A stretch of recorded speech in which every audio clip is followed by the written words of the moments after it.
Hari ini kita merayakan hari kenaikan Tuhan Yesus ke surga. Ya, kalau kita bicara tentang peristiwa-peristiwa Kristus, maka sebenarnya peristiwa Kristus itu dapat dibagi menjadi dua bagian besar. Yang pertama disebut sebagai perendahan Kristus, dan yang kedua disebut pemuliaan Kristus. Perendahan Kristus itu adalah Kristus direndahkan serendah-rendahnya. Sedangkan pemuliaan Kristus adalah Kristus dimuliakan setinggi-tingginya. Nah, kapan sebenarnya Kristus mulai direndahkan? Pada waktu dia datang ke dalam dunia ini. Dan sebenarnya perendahan Kristus itu ditandai lewat kata-kata dalam pengakuan iman rasuli kita. Misalnya, lahir dari anak darah Maria, turun kan dari surga kan, dia lahir dari darah Maria, menderita sengsara di bawah pemerintahan Pontius Pilatus, disalibkan, mati, dikuburkan, turun ke dalam kerajaan maut. Jadi, turun. Itu namanya perendahan Kristus. Tapi setelah perendahan Kristus, berkebalikan dengan itu ada pemuliaan Kristus. Dan pemuliaan Kristus itu adalah dia bangkit dari antara orang mati, naik ke surga, duduk di sebelah kanan Allah Bapa, dan akan datang dari sana untuk menghakimi orang yang hidup dan yang mati. Ya, jadi sebenarnya Kristus direndahkan mulai Natal, tapi Kristus dimuliakan mulai Paskah. Jadi sebenarnya Kristus sudah mulai ditinggikan sejak bangkit, dan naik ke surga itu dia lebih dimuliakan lagi. Makanya Kristus yang sudah bangkit lebih mulia daripada Kristus sebelum mati. Dan Kristus yang sudah naik ke surga lebih mulia lagi daripada Kristus yang sudah bangkit sebelum naik ke surga. Ya, karena itulah maka kita melihat bahwa Kristus itu sekarang dimuliakan di dalam kerajaan surga. Nah, hari ini saya ingin ajak kita belajar firman Tuhan dengan tema ya, The Great High Priest atau Imam Besar Agung. Nah, tema ini diangkat karena memang ada hubungan antara kenaikan Kristus ke surga dengan dia menjadi imam besar agung kita. Perhatikan Ibrani 4 ayat 14. Dikatakan di sana, karena kita sekarang mempunyai imam besar agung. Perhatikan ada kata-kata imam besar agung, tapi dikatakan yang melintasi semua langit. Melintasi semua langit itu artinya naik ke surga. Mengapa kok semua langit? Memangnya langit ada berapa? Menurut kita ya langit, ya kan?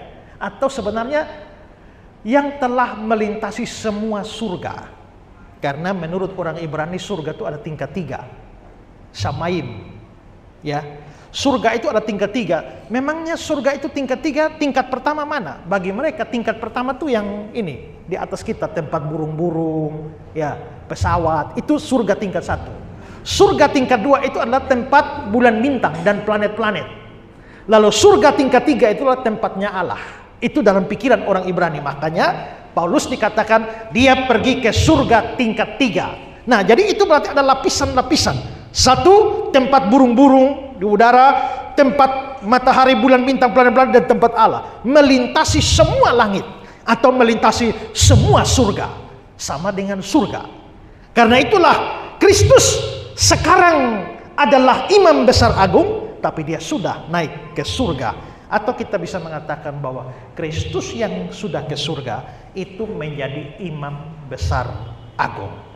Surat Ibrani adalah satu-satunya surat di dalam seluruh perjanjian baru yang berbicara tentang Yesus sebagai imam. Tidak ada surat lain. Yesus sebagai imam besar, dan penulis surat Ibrani itu memperkenalkan Yesus sebagai imam besar agung sebagai kontras dengan imam-imamnya orang Yahudi atau orang Israel. Nah, kontrasnya dia bahas di dalam pasal 9 ayat 6 sampai 14. Mari kita lihat Ibrani 9 6 sampai 14. Demikianlah caranya tempat yang kudus itu diatur. Maka imam-imam senantiasa masuk ke dalam kemah yang paling depan itu untuk melakukan ibadah mereka. Tapi ke dalam kemah yang kedua hanya imam besar saja yang masuk sekali setahun. Dan harus dengan darah yang ia persembahkan karena dirinya sendiri dan karena pelanggaran-pelanggaran yang dibuat oleh umatnya dengan tidak sadar. Dengan ini Roh Kudus menyatakan bahwa jalan ke tempat yang kudus itu belum terbuka selama kemah yang pertama itu masih ada. Itu adalah kiasan masa sekarang, sesuai dengan yang dipersembahkan korban dan persembahan yang tidak dapat menyempurnakan mereka yang mempersembahkannya menurut hati nurani mereka. Karena semuanya itu di samping makanan, minuman, dan berbagai macam pembasuhan hanyalah peraturan-peraturan untuk hidup insani yang hanya berlaku sampai tiba waktu pembaharuan. Tapi Kristus telah datang sebagai imam besar untuk hal-hal yang baik yang akan datang. Dia telah melintasi kemah yang lebih besar dan yang lebih sempurna dan bukan dibuat oleh tangan manusia, artinya yang tidak termasuk ciptaan ini. Dan dia telah masuk satu kali itu selama-lamanya ke dalam tempat kudus, bukan dengan membawa darah domba jantan atau darah anak lembu, tapi dengan membawa darahnya sendiri, dan dengan itu dia telah mendapat kelepasan kekal. Sebab jika darah domba jantan dan darah lembu jantan dan percikan abu lembu muda menguduskan mereka yang najis sehingga mereka disucikan secara lahiriah, betapa lebihnya darah Kristus yang oleh Roh yang kekal telah mempersembahkan dirinya sendiri kepada Allah sebagai persembahan yang tak bercacat, akan menyucikan hati nurani kita dari perbuatan yang sia-sia supaya kita dapat beribadah kepada Allah yang hidup. Nah, saya mau bahas bagian ini dengan membuat beberapa pembagian. Pertama, mari kita lihat pelayanan imam-imam perjanjian lama. Ingat ya, orang Yahudi itu imamnya banyak. Berapa banyak imam?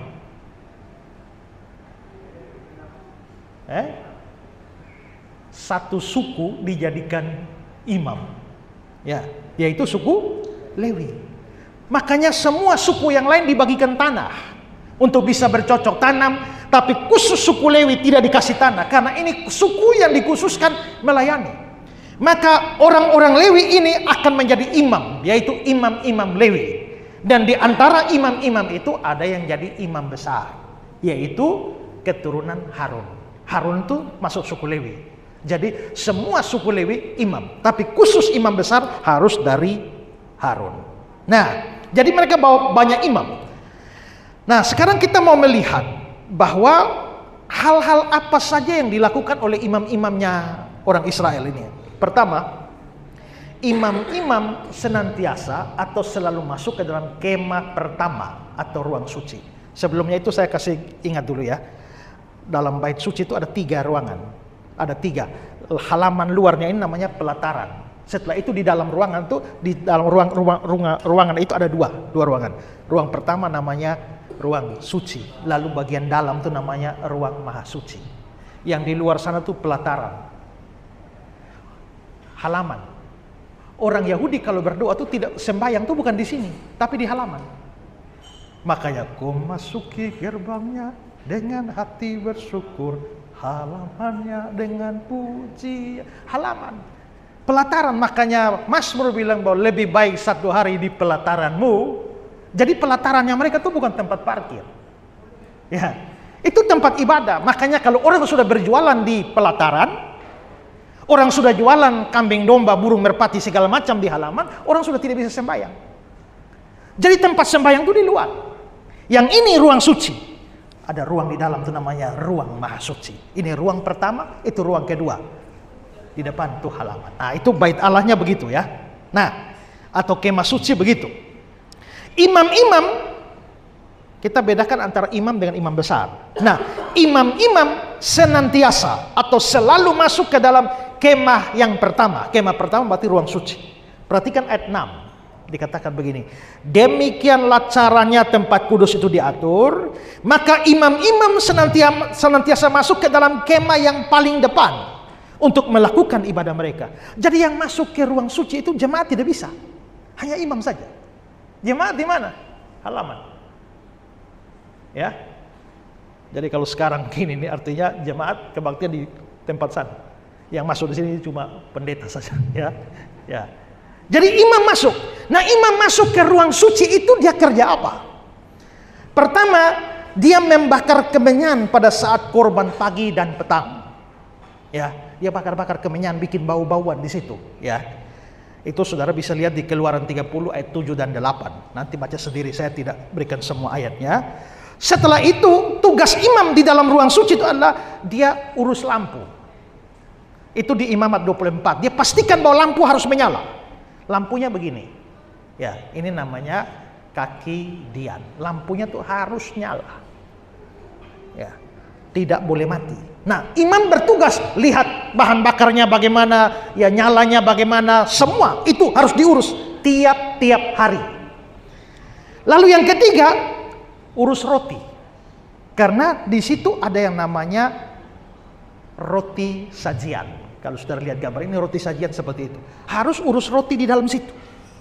Pastikan bahwa rotinya busuk, ganti, ya, ganti.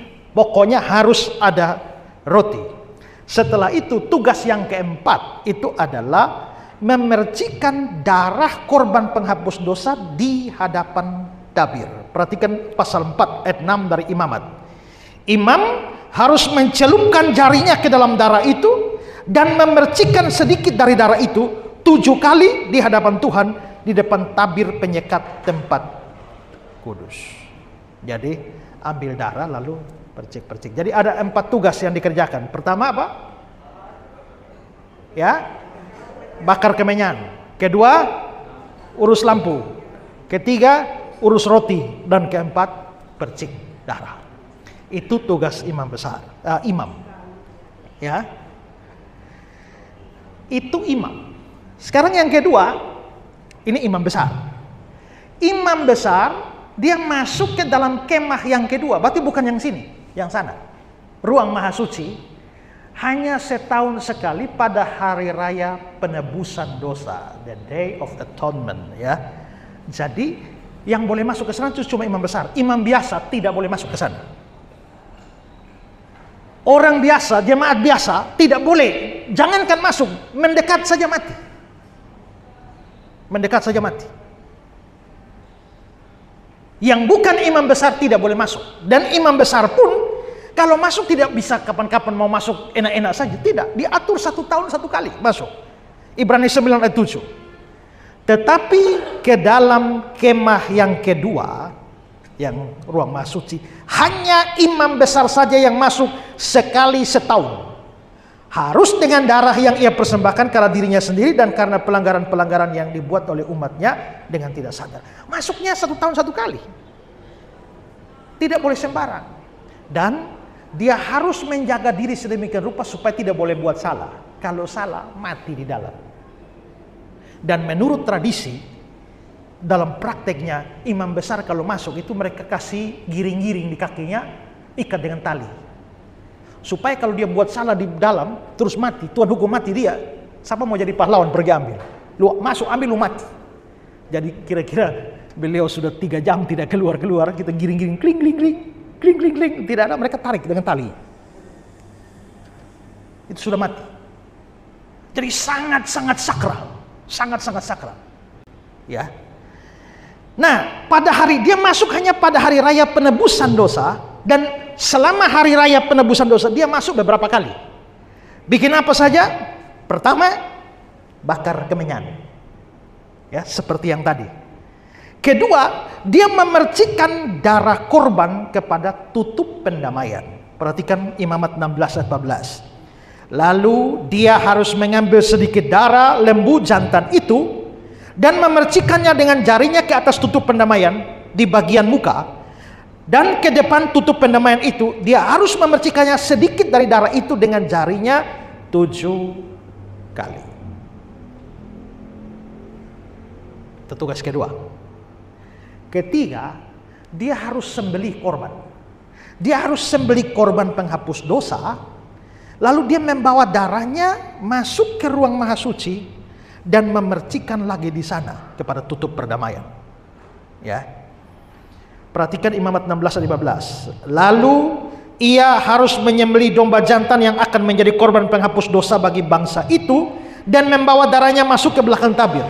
Kemudian haruslah diperbuat dengan darah itu seperti yang diperbuat dengan darah lembu jantan, dan dia harus memercikannya ke atas tutup pendamaian dan ke depan tutup pendamaian itu. Setelah itu dia masuk satu kali lagi. Dia masuk satu kali lagi ke ruang maha suci dan dia membawa pedupaan atau mesbah pembakaran ukupan dari emas. Dia bawa masuk ke dalam. Semua detail yang harus dilakukan oleh imam dengan imam besar, saudara baca sendiri di Imamat pasal 16. Itu detail di sana. Aneh rasanya ya, dengan semua peraturan-peraturan. Kenapa? Karena memang seluruh aturan-aturan itu simbol-simbol saja. Simbol-simbol itu belum pernah diketahui oleh orang Yahudi, kan mereka masih hidup zaman perjanjian lama. Mereka tidak tahu itu sebenarnya urusannya apa. Mereka hanya taat dan tidak tahu maksudnya. Nanti kalau dalam terang perjanjian baru kita mengerti. Pertanyaannya, kenapa harus bawa kemenyan, dupa, wangi-wangian masuk? Urusannya di dalam kemah itu. Ya. Karena sebenarnya itu simbol. Simbol dari apa? Simbol dari korban yang menyenangkan hati Allah atau harum di hadapan Allah. Lihat Efesus 5 ayat 2. Dan hiduplah di dalam kasih sebagaimana Kristus Yesus telah mengasihi kamu dan menyerahkan dirinya untuk kita sebagai persembahan dan korban yang harum bagi Allah. Jadi sebenarnya itu sebagai simbol dari korban Kristus yang akan menjadi sesuatu yang harum bagi Allah. Karenanya ibadah perjanjian lama itu dengan kemenyan, dupa dan lain sebagainya. Hari ini kan masih banyak juga kepercayaan-kepercayaan ya yang pakai kemenyan, dupa dan sebagainya kan. Ya. Tapi itu sebenarnya simbol. Kita tidak pakai simbol lagi. Kenapa? Karena simbol itu untuk menggambarkan sesuatu dan sesuatunya kan sudah datang. Kalau sesuatu sudah datang tidak perlu simbol. Saya sering kasih gambaran begini. Ini misalnya saya hidup tahun 1960, di mana internet belum ada, HP juga belum ada, hanya ada itu kamera Kodak besar itu ya. Nah, misalnya saya hidup tahun seperti itu, lalu pacar saya mau pergi ke Amerika kuliah, maka satu-satunya yang bisa dia tinggalkan adalah fotonya, hasil kamera. Dan dia pergi ke sana bertahun-tahun tidak pulang. Setiap hari saya hanya lihat fotonya dan hidup dengan gambarnya. Ya, begitu saya kangen dia, saya lihat fotonya, sayang, ada apa, bagaimana. Saya omong dengan foto. Sepanjang bertahun-tahun hanya dengan foto. Dan sampai satu hari pacar itu sudah pulang. Begitu dia sudah pulang, dia depan duduk di muka saya. Begitu dia sudah duduk di muka saya, masih perlu foto? Apakah saya masih menghadap foto lalu omong-omong lagi? Tidak, kenapa? Karena aslinya sudah ada. Kalau aslinya sudah ada, gambarnya berhenti. Begitu juga dengan kita. Kalau aslinya sudah datang, simbol-simbol berhenti. Tapi sebelum asli datang, simbol jalan terus. Makanya orang perjanjian lama, ibadahnya dupa, segala macam wangi-wangian, semua mereka pakai. Sampai ini hari ada banyak agama masih pada bayang-bayang terus kan? Ya. Ada banyak kepercayaan yang masih bayang-bayang, belum sampai pada aslinya. Nah, lampu. Tadi imam itu harus urus lampu. Lampu tidak boleh mati, harus menyala terus. Nah, lampu terus menyala, itu sebenarnya simbol dari apa? Sebenarnya menggambarkan Kristus sebagai terang dunia. Ya, dalam Yohanes 8 ayat 12. Akulah terang dunia. Bahkan ada penafsir yang menghubungkan itu mungkin juga adalah simbol dari firman Tuhan. Karena firman Tuhan digambarkan sebagai pelita. Amsal 6 ayat 23. Karena perintah itu pelita, ajaran itu cahaya. Atau 2 Petrus 1 ayat yang ke-19.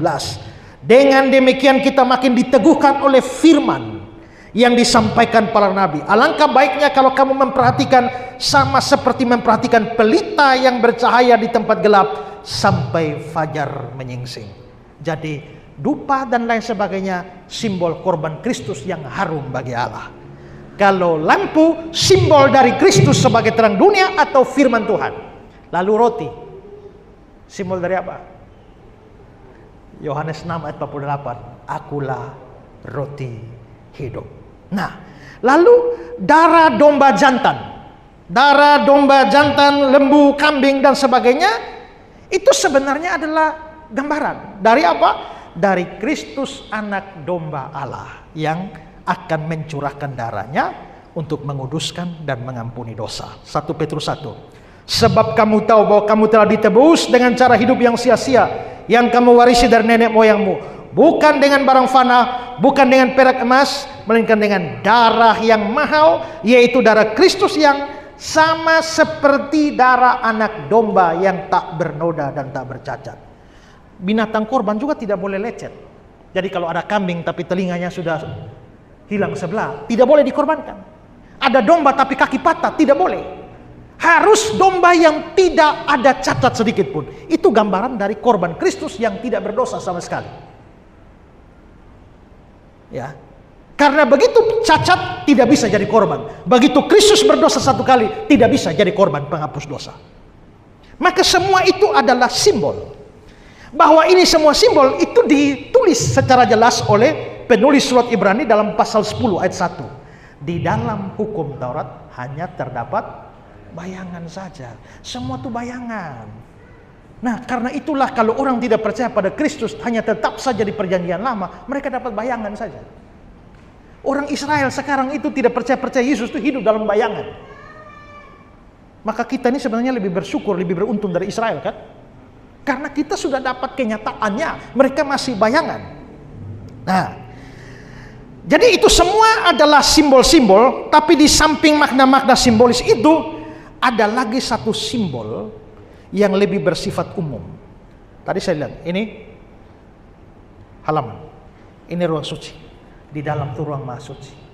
Ruang maha suci itu tertutup, tidak boleh ada satu masuk. Dekat pun mati. Apa yang memisahkan ini dengan itu? Sebuah tirai. Nah, tirai itulah yang nanti robek pada waktu Tuhan Yesus mati itu. Tapi sebelum Tuhan Yesus mati, itu tirai tertutup, tidak bisa ada yang masuk, hanya imam saja. Sebenarnya tidak bisa ada yang masuk, itu sebenarnya simbol apa? Ya, perhatikan Ibrani 9 ayat 8. Dengan ini Roh Kudus menyatakan bahwa jalan ke tempat kudus belum terbuka selama kemah pertama itu masih ada. Jalan ke tempat kudus, jalan kepada Allah. Allah itu digambarkan tinggal di sana. Jalan kepada Allah tertutup. Ya. Nah, maka sebenarnya kita bisa melihat bahwa pekerjaan-pekerjaan imam dalam perjanjian lama itu sebenarnya tidak sempurna karena hanya bayangan. Saya berikan kata-kata dari Albert Barnes. Dia bilang begini, dia gambarkan sistem korban dan imam perjanjian lama yang tidak sempurna. Pertama, itu hanya simbol dan bukan kenyataan.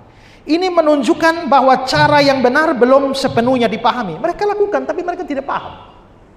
Kedua, hanya bisa dimasuki setahun sekali. Menunjukkan bahwa tidak ada akses kepada Allah setiap saat. Gak bisa datang setiap saat. Tiga, hanya bisa dimasuki oleh imam besar. Menunjukkan tidak ada akses penuh dan bebas untuk semua orang. Hanya imam besar yang boleh datang. Kita tidak bisa. Ya. Pengertiannya adalah bahwa itu adalah suatu sistem dari tipe dan bayangan, di mana ada banyak ritus dan hal-hal yang memberatkan untuk mencegah orang datang sebelum simbol yang ilahi, dan karenanya merupakan sistem yang tidak sempurna. Semua penghalang ini sekarang dihapus. Juru selamat, imam besar agung, umatnya telah memasuki surga, membuka untuk semua orang percaya sejati dan semua bangsa sekarang dapat memiliki akses bebas kepada Allah. Tapi waktu itu akses tertutup, sangat-sangat terbatas.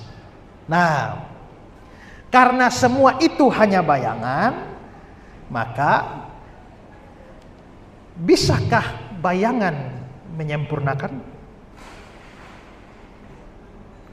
Oke, tadi ilustrasi saya tadi, karena pacar saya tidak ada, maka saya hidup dengan bayangannya atau dengan gambarnya. Bisakah saya menikah dengan foto itu? Tidak bisa. Berarti bagaimanapun juga itu tidak sempurna, tidak bisa. Gambaran tidak bisa menyempurnakan. Ya, perhatikan pasal 9 ayat 9. Itu adalah kiasan masa sekarang. Sesuai dengan itu dipersembahkan korban dan persembahan yang tidak dapat menyempurnakan mereka yang mempersembahkan. Tidak bisa menyempurnakan. Kita banding dengan pasal 10 1-4. Di dalam hukum Taurat hanya terdapat bayangan saja dari keselamatan yang akan datang. Bukan hakikat keselamatan itu sendiri. Karena dengan korban yang sama yang setiap tahun terus-menerus dipersembahkan, hukum Taurat tidak mungkin menyempurnakan mereka yang datang mengambil bagian di dalamnya. Sebab jika hal itu mungkin, pasti orang tidak mempersembahkan korban lagi. Sebab mereka yang meletakkan ibadah tidak sadar lagi akan dosa setelah disucikan sekali selama-lamanya. Tapi justru oleh korban-korban itu setiap tahun orang diperingatkan akan adanya dosa. Sebab tidak mungkin darah lembu jantan atau darah domba jantan menghapus dosa. Tidak bisa. Ya, tidak bisa. Nah, karena itu simbol-simbol itu, karena dia simbol, dia tidak dimaksudkan untuk selama-lamanya. Jadi simbol-simbol itu hanya sementara. Coba lihat pasal 9 ayat 10. Karena semuanya di samping makanan, minuman, berbagai macam pembasuhan hanya peraturan-peraturan hidup insani yang hanya berlaku sampai tiba waktu pembaharuan. Waktu pembaharuan kapan? Waktu Yesus datang. Jadi semua ibadah perjanjian lama itu begitu Yesus datang berakhir. Itulah sebabnya saya heran ada beberapa orang Kristen tertentu yang mendukung Israel untuk mendirikan Bait Allah III. Bahkan di dalam sebuah persekutuan doa, mari kita doakan bangsa Israel di dalam rangka untuk mendirikan Bait Allah yang ketiga. Menurut saya itu orang tidak mengerti. Kenapa? Karena kalau Israel sampai bangun Bait Allah ketiga, berarti pelataran ada, ruang suci ada, ruang maha suci ada, tirai dipasang lagi. Padahal Tuhan Yesus sudah robek waktu di atas kayu salib. Tuhan Yesus sudah robek, mereka tutup lagi. Pasti akan ada korban lagi. Padahal bayangan sudah berhenti. Tapi dengan adanya Bait Allah III, mereka bikin lagi, korban lagi, bayangan lagi. Ini orang-orang Kristen yang tidak mengerti sampai dukung-dukung sembarang Israel mania. Lalu semua tentang Israel didukung habis. Padahal bertentangan dengan iman Kristen. Makanya orang Kristen tidak boleh mendukung pembangunan Bait Allah III. Itu sudah selesai. Hari ini juga, kita tuh sudah tinggalkan korban kambing domba itu 2000 tahun yang lalu, sejak Tuhan Yesus mati. Sampai hari ini masih ada yang pakai kan? Berarti ketinggalan 2000 tahun. Jadi kalau ada orang seperti itu, dia tahu-tahu jadi Kristen, dia mengalami kemajuan 2000 tahun. Tapi kalau sudah jadi Kristen baru kembali ke sana, itu namanya mundur 2000 tahun. Ya. Bayang-bayang. Nah, jadi semua itu tidak direncanakan untuk berlangsung selama-lamanya. Karena ada hal-hal yang lebih baik yang disediakan untuk ganti semua itu. Perhatikan kata-kata Henry. Roh Kudus dengan cara ini menunjukkan bahwa penetapan-penetapan perjanjian lama dengan peraturan-peraturan jasmani lahiriahnya diberlakukan atas mereka sampai waktu pembaharuan. Peraturan-peraturan itu tidak pernah dimaksudkan untuk selamanya, melainkan hanya untuk dilanjutkan sampai tiba waktu pembaharuan, sampai hal-hal yang lebih baik yang disediakan untuk mereka benar-benar dilimpahkan kepada mereka. Nah, itulah pekerjaan dan karya imam-imam perjanjian lama. Sekarang hal kedua, mari kita lihat pelayanan Kristus imam besar perjanjian baru. Setelah menunjukkan keterbatasan pekerjaan imam di perjanjian lama, penulis surat Ibrani lalu melanjutkan dengan pekerjaan Kristus sebagai imam besar di ayat 11-12. Tetapi Kristus telah datang sebagai imam besar untuk hal-hal yang baik yang akan datang. Dia melintasi kemah yang lebih besar dan yang lebih sempurna, yang bukan dibuat oleh tangan manusia, artinya tidak termasuk ciptaan. Dan dia telah masuk satu kali itu selama-lamanya ke dalam kemah, ke dalam tempat yang kudus, bukan dengan membawa darah domba jantan dan darah anak lembu, tapi dengan membawa darahnya sendiri. Dan dengan itu dia mendapat kelepasan kekal. Nah, jadi apa yang dilakukan oleh Kristus sebagai imam besar? Perhatikan ayat 11. Dia telah melintasi kemah yang lebih besar dan lebih sempurna. Ini belum ada Bait Allah ya, baru kemah suci. Jadi semua ngomong kemah. Ya. Jadi kemah itu adalah halaman, ada ruang suci, ada ruang maha suci. Belakangan baru Salomo bikin permanen sebagai Bait Allah. Berarti ada berapa kemah? Kalau Israel bangun kemah, berapa kemah? Ya, halaman, satu kemah untuk ruang suci, satu untuk ruang maha suci, dipisah oleh tirai. Yang dirikan kemah siapa? Orang Lewi. Tapi Kristus telah melintasi kemah yang lebih besar, yang lebih sempurna, yang bukan dibuat tangan manusia. Berarti bukan kemah ruang suci, ruang maha suci itu, bukan. Artinya tidak termasuk ciptaan. Berarti Kristus kalau imam besar, kalau imam mentok di kemah sini, imam besar mentok di kemah itu. Tapi Kristus itu, dia melintasi kemah yang lebih besar, yang lebih sempurna, yang tidak dibuat oleh tangan manusia. Apa itu kemah yang lebih besar dan lebih sempurna? Ya, surga. Ya, mengapa? Karena sebenarnya kemah yang di sana, yaitu ruang maha suci, itu sebenarnya simbol juga. Simbol buat apa? Itu gambaran. Perhatikan pasal 9 ayat 24. Tempat kudus buatan tangan manusia hanya merupakan gambaran saja dari yang sebenarnya. Berarti itu ruang suci tadi itu gambaran juga. Gambaran. Maka realita, kalau ruang suci tempat kediaman Allah itu gambaran, maka realita sebenarnya itu adalah tempat tinggal Allah yang sesungguhnya. Dan itu pasti surga. Ya, ruang maha suci. Ya, di ruang maha suci itulah tempat kediaman Allah. Nah, itu gambaran. Gambaran dari apa? Dari surga, tempat kediaman Allah. Dan memang surga disebut sebagai tempat kediaman kekal dalam 2 Korintus 5. Surga yang tidak dibuat oleh tangan manusia. Nah, lalu pasal 9 ayat 24, penulisnya juga bilang itu surga.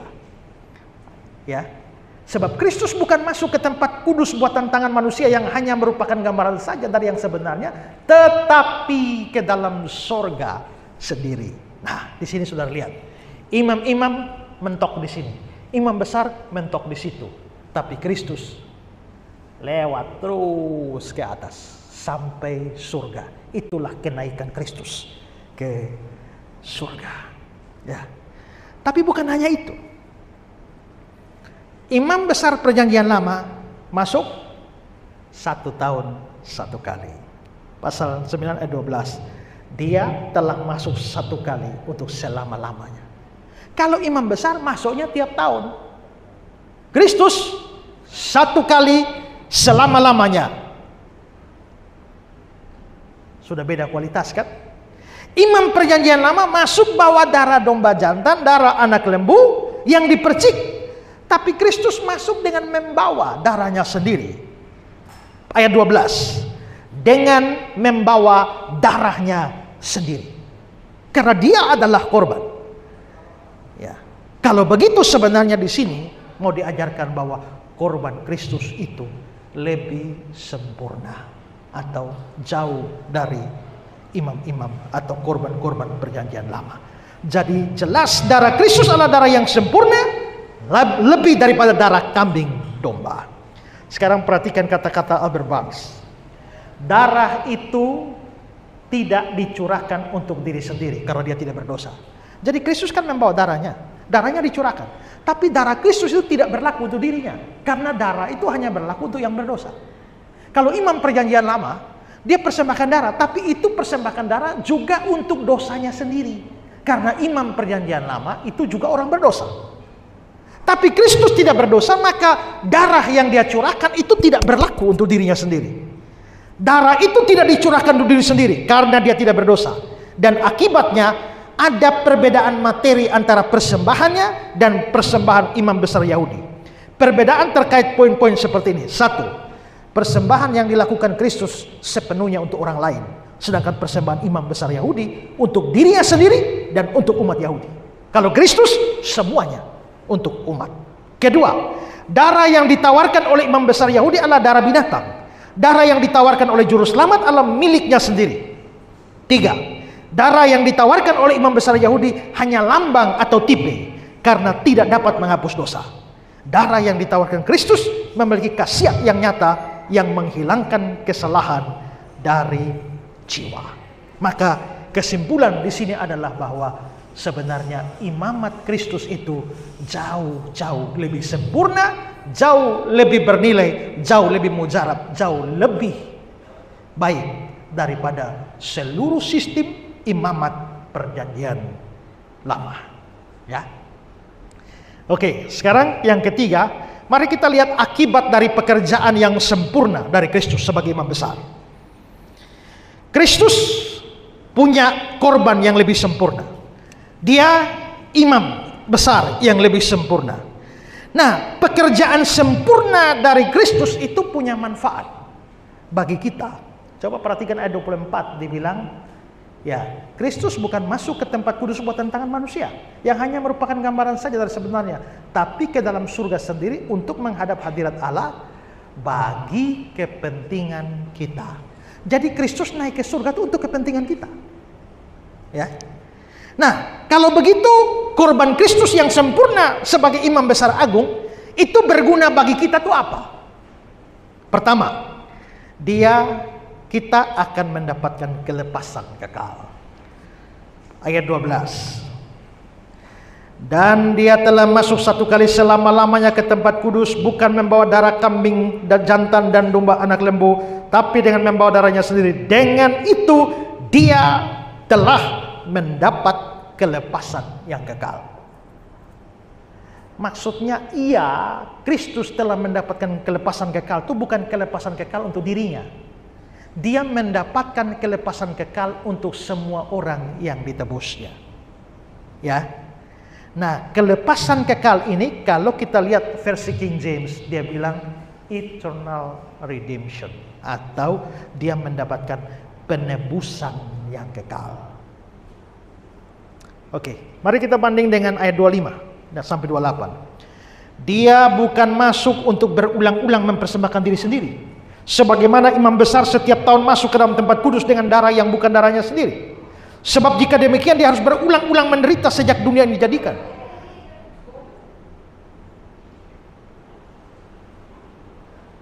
Tetapi sekarang dia hanya satu kali saja menyatakan dirinya pada zaman akhir untuk menghapuskan dosa oleh korbannya. Darah kambing domba tidak bisa hapus dosa, tapi Kristus itu menghapuskan dosa oleh korban dirinya. Dan sama seperti manusia ditetapkan mati hanya satu kali, sesudah itu dihakimi, demikian pula Kristus hanya satu kali saja mengorbankan dirinya untuk menanggung dosa banyak orang. Sesudah itu dia akan menyatakan diri sekali lagi tanpa menanggung dosa untuk menganugerahkan keselamatan pada mereka yang menantikan dia. Kalau begitu, korban Kristus itu memberikan eternal redemption, penebusan yang kekal. Penebusannya kekal. Kekal itu artinya apa? Selama-lamanya. Sekarang, kalau Kristus menebus Oma dengan penebusan yang kekal, keselamatan yang kekal, Oma bisa tidak masuk surga? Bisa masuk neraka? Kalau sampai Oma bisa masuk neraka, artinya penebusannya tidak kekal. Itu namanya penebusan sementara atau penebusan bersyarat. Kalau Yesus memang sudah berkorban untuk menghapus dosa seseorang, penebusannya kekal. Maka sekali dia menebus Bapak tidak mungkin tidak sampai surga. Harus selamat. Tidak bisa selamat di tahun 2023 lalu tiba-tiba 2030 masuk neraka. Itu namanya penebusannya tidak kekal. Karena penebusannya kekal, itu berarti yang ditebus itu harus kekal selama-lamanya, dan itu berarti memastikan keselamatan orang percaya. Kristus menebus orang-orang, dan tidak ada orang yang ditebus akan masuk neraka. Karena kalau begitu penebusannya tidak kekal. Penebusan kekal mengisyaratkan bahwa semua yang ditebus harus memperoleh hidup yang kekal. Perhatikan kata-kata Albert Banks. Penebusan yang diadakan oleh Tuhan Yesus untuk umatnya adalah kekal. Itu akan berlangsung selama-lamanya.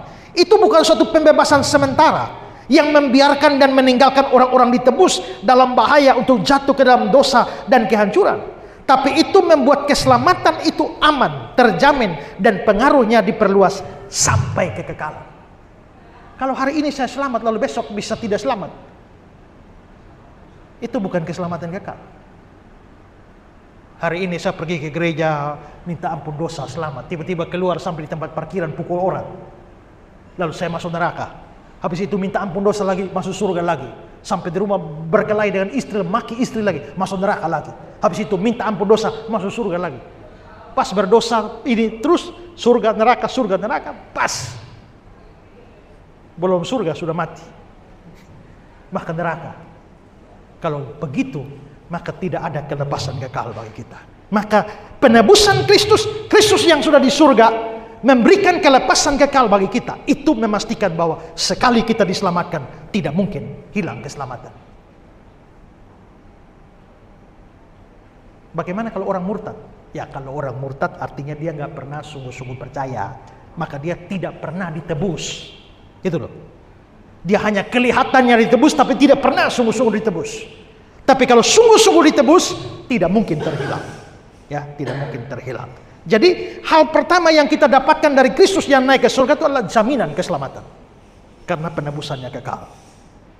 Yang kedua, kita akan mendapatkan penyucian hati nurani yang memungkinkan kita beribadah dan melayani Allah. Itu di ayat 13-14. Sebab jika darah domba jantan dan darah lembu jantan dan percikan abu lembu muda menguduskan mereka yang najis sehingga mereka disucikan secara lahiriah, itu hanya penyucian lahiriah.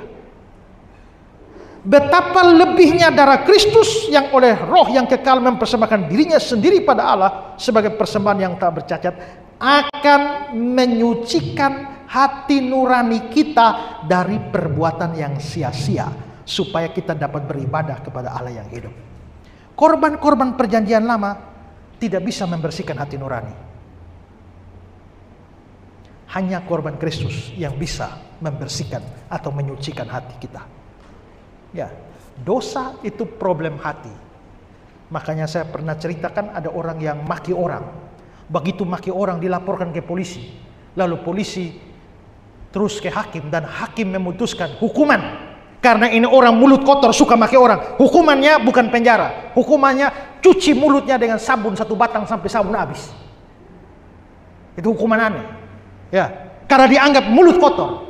Maka tiba saatnya eksekusi, dia diikat lalu algojo bawa sabun dan mulut kotor, cuci, kau maki orang, sekarang saya cuci kau punya mulut. Tapi begitu algojo cuci dia punya mulut, dia maki itu algojo, dia cuci lagi, dia maki lagi, dia cuci lagi, dia cuci maki itu algojo.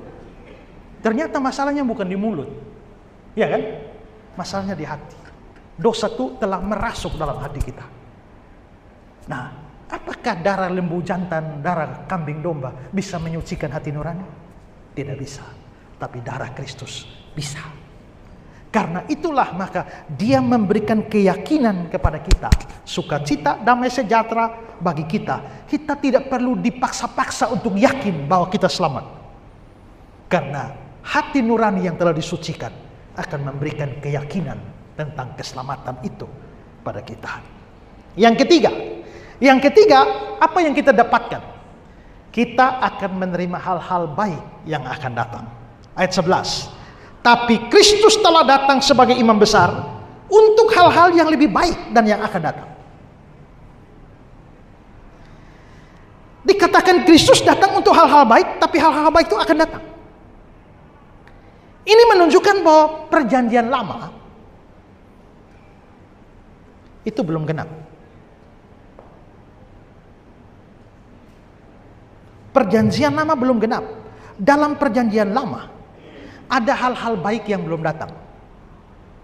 Karena itu kalau orang hanya stop di perjanjian lama, dia nggak dapat banyak hal baik dalam perjanjian baru. Kalau kita dapat perjanjian baru, sekarang gini, perjanjian lama bayangan, perjanjian baru penggenapan. Kalau orang stop di perjanjian lama, dia hanya dapat bayangan. Ya, kalau orang di perjanjian baru, dapat penggenapan. Kalau begitu, apakah kita masih perlu perjanjian lama?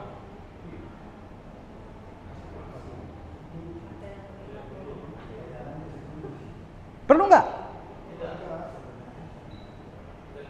Kalau begitu buang saja itu perjanjian lama. Perlunya kenapa? Perlunya supaya kita tahu sejarahnya, riwayatnya sampai penggenapan ini bagaimana. Karena kalau kita buang bayangannya, kita nggak tahu tiba-tiba sampai di sini. Tidak. Ternyata sejarah keselamatan itu panjang. Ribuan tahun orang pakai kambing domba, tiba-tiba, ternyata Kristus. Tapi kalau kamu tidak terima perjanjian baru, kamu hanya sampai pada kambing domba, tapi tidak pernah sampai pada Kristus. Tapi mengapa kita tetap perjanjian lama? Supaya ketika kita terima korban Kristus, kita sadar, ternyata saya dapat yang lebih baik daripada yang bayangan. Begitu. Jadi rupanya dalam perjanjian lama itu banyak kebaikan yang bersifat rohani yang belum dinyatakan. Hidup kekal di dalam Kristus karena anugerah belum dinyatakan secara eksplisit. Banyak orang Yahudi tidak tahu. Ya. Karena itulah maka ketika Kristus jadi imam besar kita, kita mendapatkan begitu banyak hal baru dibandingkan dengan seluruh bayangan perjanjian lama. Dengan kata lain, tanpa Kristus sebagai imam besar, orang tidak bisa menikmati segala hal yang baik yang berkenaan dengan keselamatan mereka. Semua kebaikan, semua berkat rohani yang datang hanya bisa diterima di dalam imam besar Maha Agung. Henry bilang begini, perhatikanlah, segala sesuatu pada masa lalu, masa kini dan akan datang didirikan di atas dan mengalir dari jabatan imamat Kristus. Maka kita orang Kristen yang paling beruntung, ya kan? Beruntung sekali. Jangan lepaskan Kristus, ganti dengan yang lain, gara-gara laki-laki, gara-gara perempuan, ya, gara-gara harta, kedudukan, ketenaran. Kau lepaskan Kristus, saya bilang itu sama seperti orang buang emas ganti seng. Tidak ada penggenapan seperti ini tentang keselamatan dan hal-hal baik di dalam Kristus. Maka orang yang lepas Kristus itu rugi besar. Ya, dan justru sebaliknya, kalau kita tahu bahwa di sini hanya ada di sini, di dalam Kristus, maka perlu rajin-rajin beritakan Injil, kan? Ingat imam besar, tadi pagi saya khotbah di Kupang. Imam besar itu hanya satu. Di dalam perjanjian lama imam besarnya banyak. Tapi nanti di dalam 1 Timotius 2 ayat 5 itu, Allah itu Esa, Esalah dia yang menjadi perantara. Jadi Esa yang menjadi perantara itu satu. Nah kalau yang menjadi perantara itu satu, berarti di luar dia, orang nggak bisa sampai di Tuhan Allah. Ya, dia mau teriak Allah berapa kali banyak pun tetap tidak bisa sampai. Karena jembatannya cuma satu. Nah, kalau begitu, kita harus rajin beritakan Injil. Sekarang, kalau Bapak sudah percaya Yesus, Bapak punya jembatannya, punya imam besarnya, pasti selamat, karena dapat penebusan kekal. Tapi ternyata, orang tua, ternyata belum percaya Yesus. Waduh, masuk neraka nih. Tidakkah mengasihi dia, dan karena itu beritakan Injil pada dia? Sebenarnya menginjil itu adalah karena kasihan pada orang atau kasih pada orang, karena saya tahu ini orang pasti akan masuk neraka. Itulah sebabnya kita merasa perlu beritakan Injil. Jadi memberitakan Injil itu bukan kristenisasi. Beritakan Injil itu sadar karena tiap hari banyak orang antri masuk neraka. Dan karena itulah saya sayang sama dia.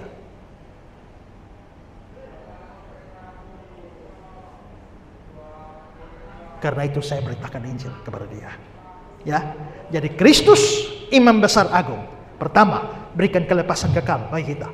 Kedua, menyucikan hati nurani. Dan yang ketiga, memberikan segala kebaikan di masa yang akan datang. Kalau begitu hari ini kita mesti bersyukur karena Tuhan Yesus telah naik ke surga demi kepentingan kita. Tuhan memberkati kita. Amin.